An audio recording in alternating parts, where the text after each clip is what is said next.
കഴിഞ്ഞ ക്ലാസ്സിൽ നമ്മൾ കെമിസ്ട്രിയിൽ പഠിച്ചത് മാറ്ററിന്റെ വിവിധ അവസ്ഥകളെ പറ്റിയും അവയിലെ കണികാ ക്രമീകരണത്തെ പറ്റിയുമായിരുന്നു നമ്മൾ പഠിച്ചത്. ശരിയല്ലേ? കഴിഞ്ഞ ക്ലാസ്സിൽ നമ്മൾ പഠിച്ചത് അതിന്റെ കണികാ ക്രമീകരണം, പാർട്ടിക്കിൾ അറേഞ്ച്മെന്റ് ആണ് പഠിച്ചത്. സോളിഡിൽ എങ്ങനെയാണെന്നും ലിക്വിഡിൽ എങ്ങനെയാണെന്നും ഗ്യാസിൽ എങ്ങനെയാണെന്നും ഒക്കെയാണ് നമ്മൾ കഴിഞ്ഞ ക്ലാസ്സിൽ പഠിച്ചത്. നമുക്കറിയാം, അതിന്റെ എല്ലാ പ്രോപ്പർട്ടീസും അറിയാം. സോളിഡിലാണെങ്കിൽ കണികകൾ വളരെ അടുത്തായി കാണും, ലിക്വിഡിലാണെങ്കിൽ കുറച്ചുകൂടി അകന്നാണ് കാണപ്പെടുന്നത്, ഗ്യാസിലാണെങ്കിൽ ഒരുപാട് അകന്നാണ് കാണപ്പെടുന്നത്. തുടങ്ങിയ കാര്യങ്ങളെല്ലാം നമ്മൾ പഠിച്ചു കഴിഞ്ഞതാണ്. നിങ്ങൾ എല്ലാവരും അതിന്റെ നോട്ടും തയ്യാറാക്കിയതാണ്. ഇന്ന് നമ്മൾ പഠിക്കാൻ പോകുന്നത് ഡിഫ്യൂഷൻ അഥവാ വ്യാപനമാണ്.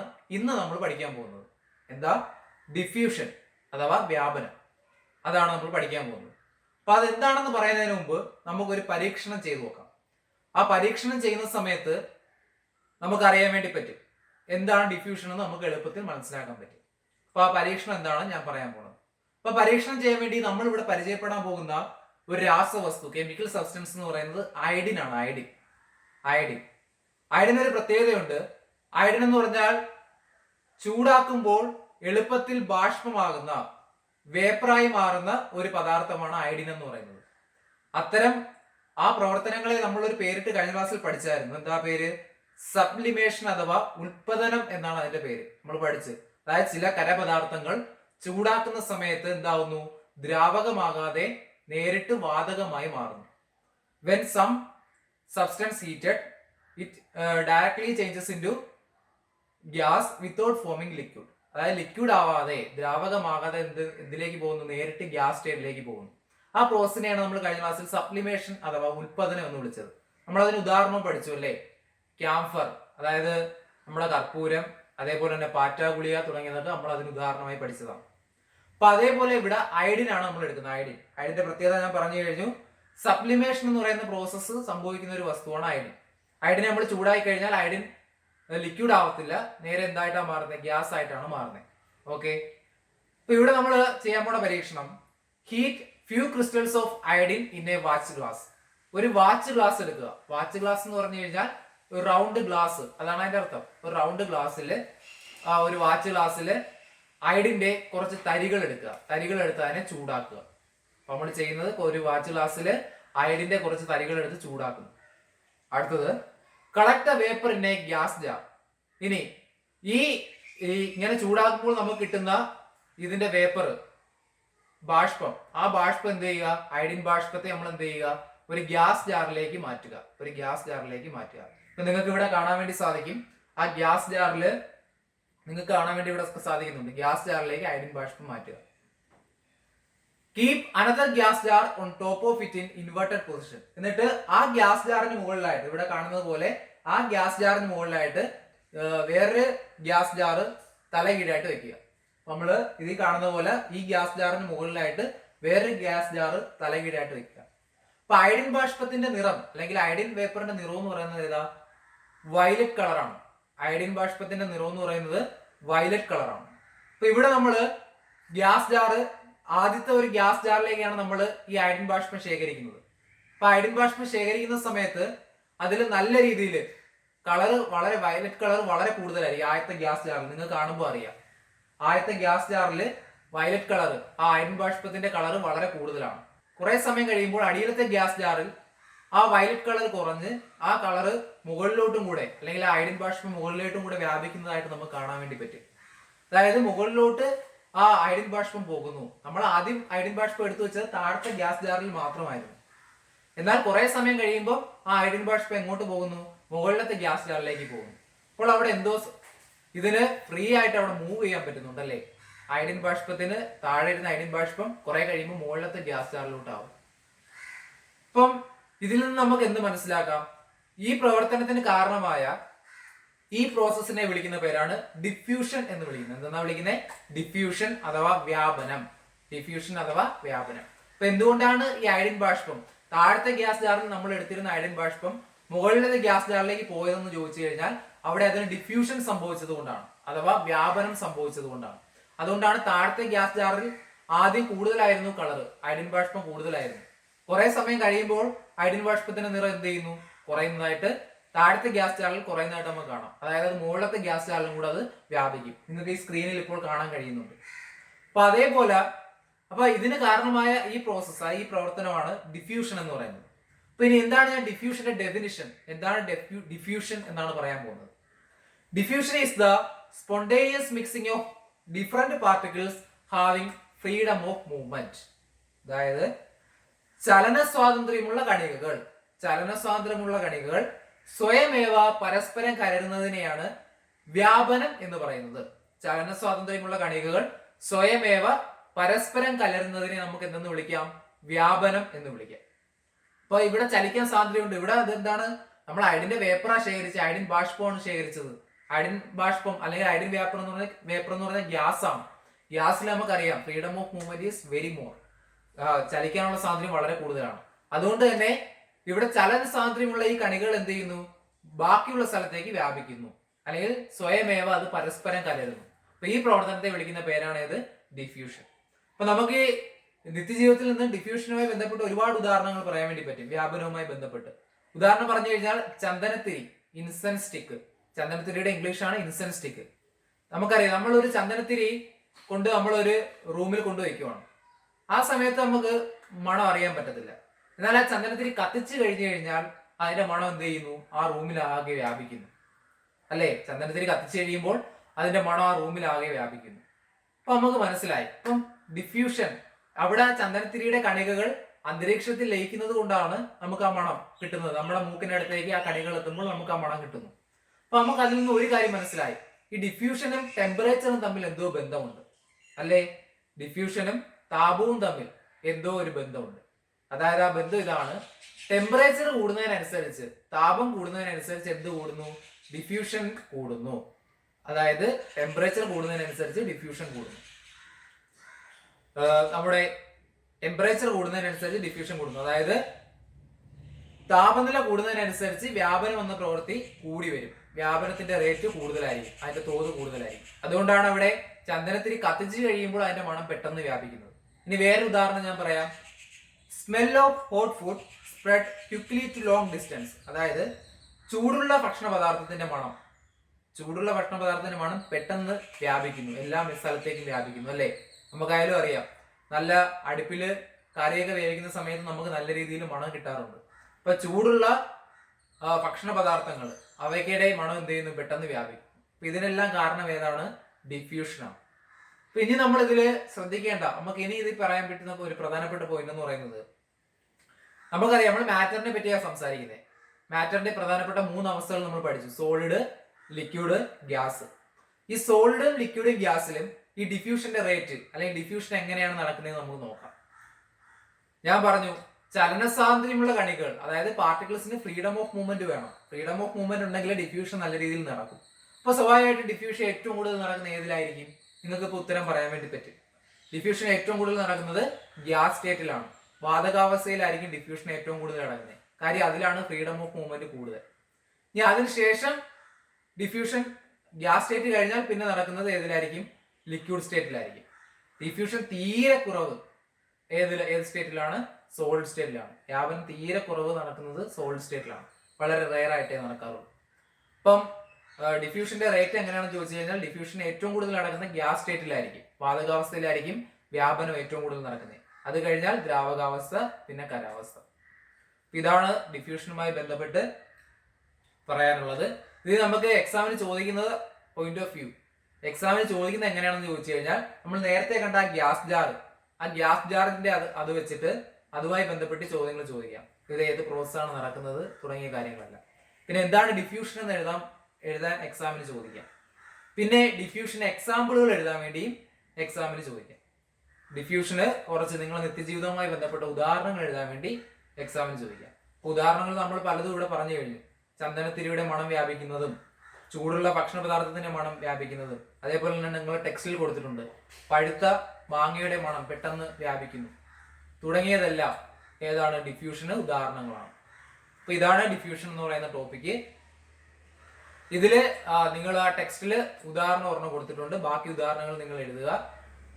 ഈ ടോപ്പിക്കുമായിട്ട് ബന്ധപ്പെട്ട് എന്തെങ്കിലും ഡൗട്ട് ഉണ്ടെങ്കിൽ ചോദിക്കുക. ഡിഫ്യൂഷൻ എന്ന് പറയുന്നത് ഇതുമായിട്ട് ബന്ധപ്പെട്ട് എക്സാമിന് ചോദിക്കുന്ന ഒരു മേഖലയാണ് ഡിഫ്യൂഷൻ. ഓക്കെ, അപ്പോൾ നമ്മൾ ഡിഫ്യൂഷൻ പഠിച്ചു കഴിഞ്ഞു. അടുത്തതായി നമ്മൾ പഠിക്കാൻ പോകുന്നത് പ്യുവർ സബ്സ്റ്റൻസ് ആൻഡ് മിക്സേഴ്സ് അതായത് ശുദ്ധപദാർത്ഥങ്ങളും മിശ്രിതങ്ങളും. ഇനി നമ്മൾ പഠിക്കാൻ പോകുന്ന അതാണ്. എന്താണ് ശുദ്ധപദാർത്ഥം, എന്താണ് മിശ്രിതം എന്നുള്ളതാണ് നമ്മൾ പഠിക്കാൻ പോകുന്നത്. ഓക്കെ, ഇപ്പൊ നമുക്ക് മനസ്സിലായി എല്ലാ പദാർത്ഥങ്ങളും, ലോകത്തുള്ള എല്ലാ പദാർത്ഥങ്ങളും നിർമ്മിച്ചിരിക്കുന്നത് ടൈനി പാർട്ടിക്കിൾസ് കൊണ്ടാണ്, ചെറിയ കണികകൾ കൊണ്ടാണെന്ന് നിങ്ങൾക്ക് മനസ്സിലായി അല്ലേ?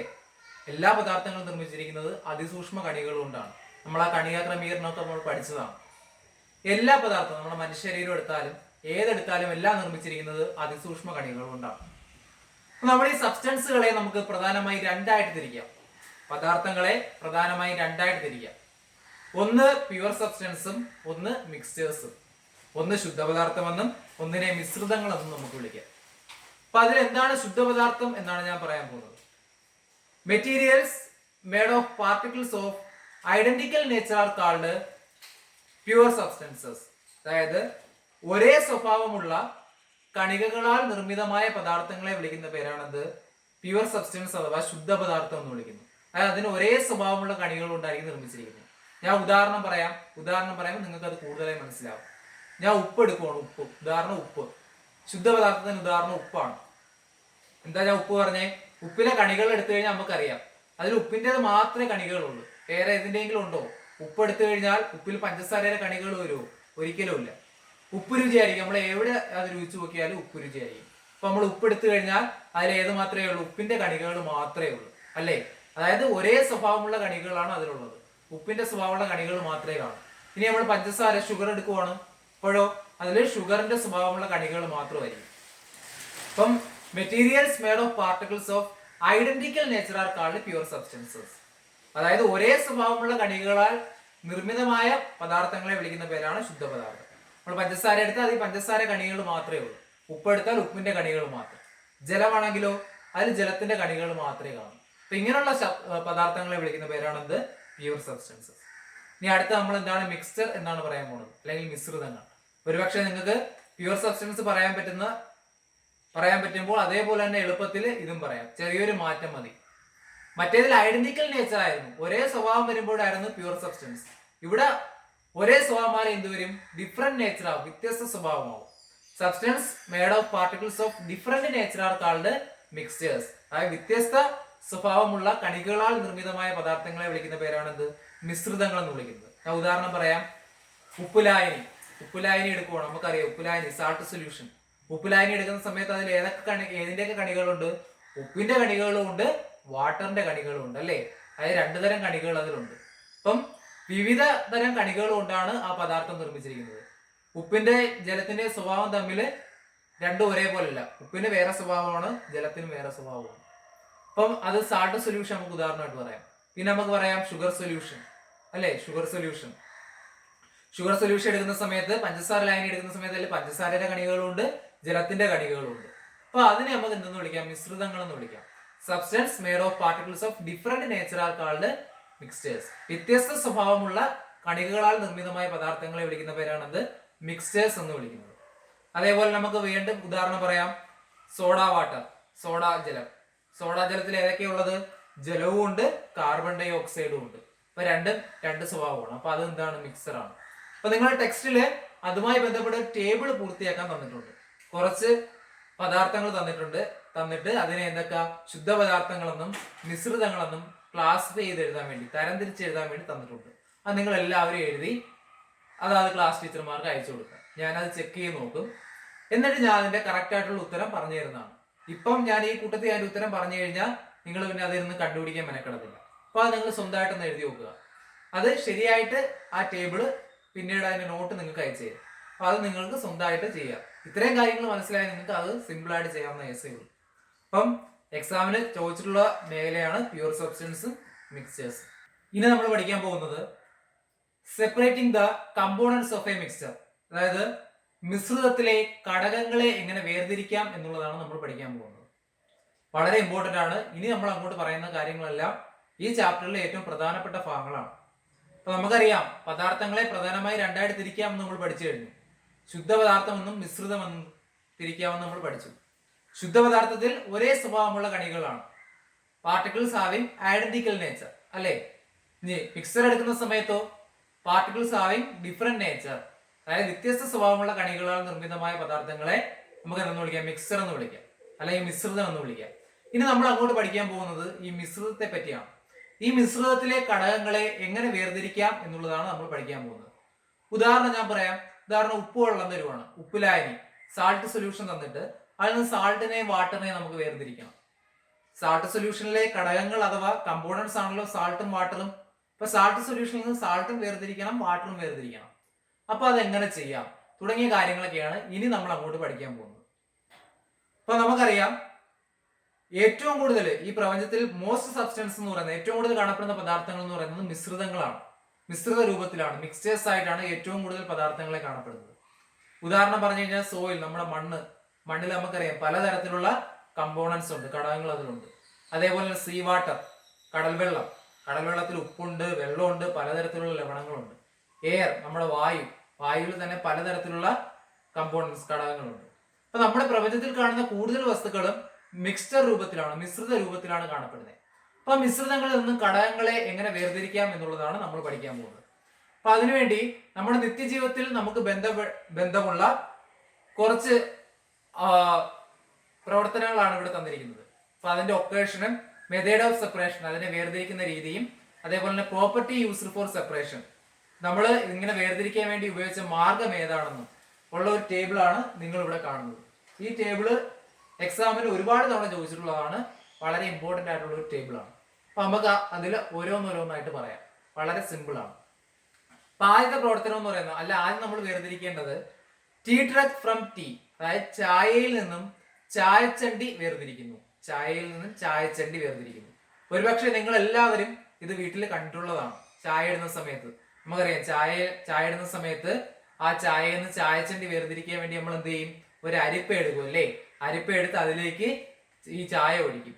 ചായ ഒഴിക്കുമ്പം ആ വെള്ളമെല്ലാം ആ ചെറിയ സുഷിരത്തിൽ കൂടെ ആ ചെറിയ കണികളെല്ലാം അങ്ങ് പോകും. അതായത് വെള്ളമെല്ലാം, ചായ എല്ലാം വേറൊരു പാത്രത്തിലേക്ക് പോകും. അപ്പൊ അവരെന്ത് ചെയ്യും, പാർട്ടിക്കിൾസിന്റെ വലിപ്പം കൂടിയ കണികൾ മാത്രം എന്ത് ചെയ്യും, ആ അരിപ്പില് അവിടെ കിടക്കും.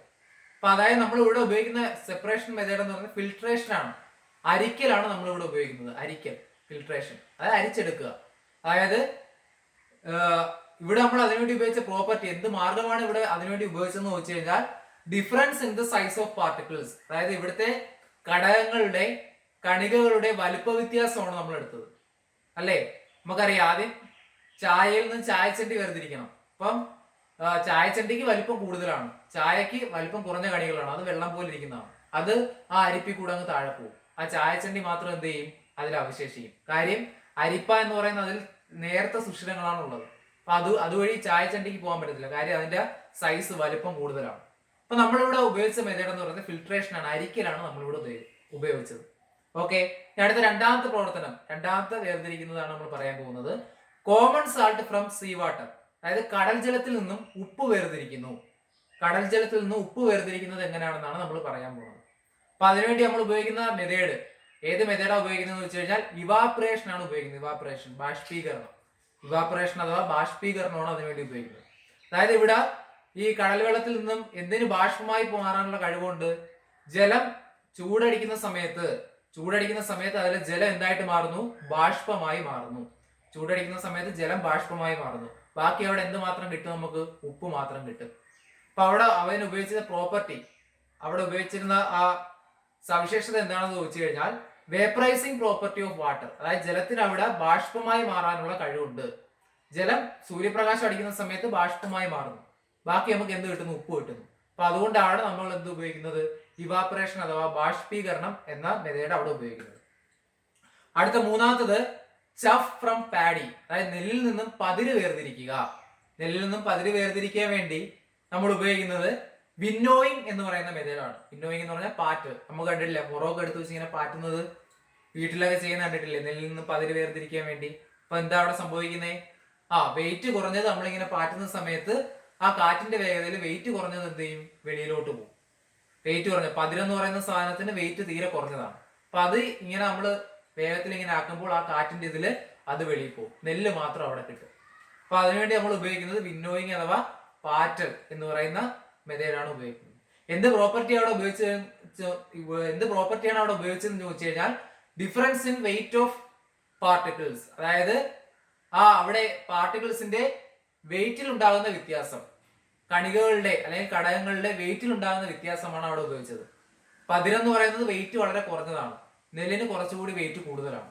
അപ്പൊ ആ ഘടകങ്ങൾ തമ്മിലുള്ള വെയിറ്റിലെ വ്യത്യാസമാണ് നമ്മൾ അവിടെ അതിനുവേണ്ടി ഉപയോഗിച്ചത്. ഏറ്റവും അവസാനത്തത് iron powder from a mixture of iron powder and aluminium powder. അതായത് അലൂമിനിയം പൊടിയിൽ നിന്നും, അലൂമിനിയത്തിന്റെയും അതേപോലെ തന്നെ ഇരുമ്പിന്റെയും പൊടിയിൽ നിന്ന് ഇരുമ്പ് പൊടി നമുക്ക് വേർതിരിച്ചെടുക്കണം. അലൂമിനിയം പൊടിയുടെയും ഇരുമ്പ് പൊടിയുടെയും മിശ്രിതത്തിൽ നിന്ന് നമുക്ക് എന്ത് വേർതിരിച്ചെടുക്കണം? ഇരുമ്പ് പൊടി വേർതിരിച്ചെടുക്കണം.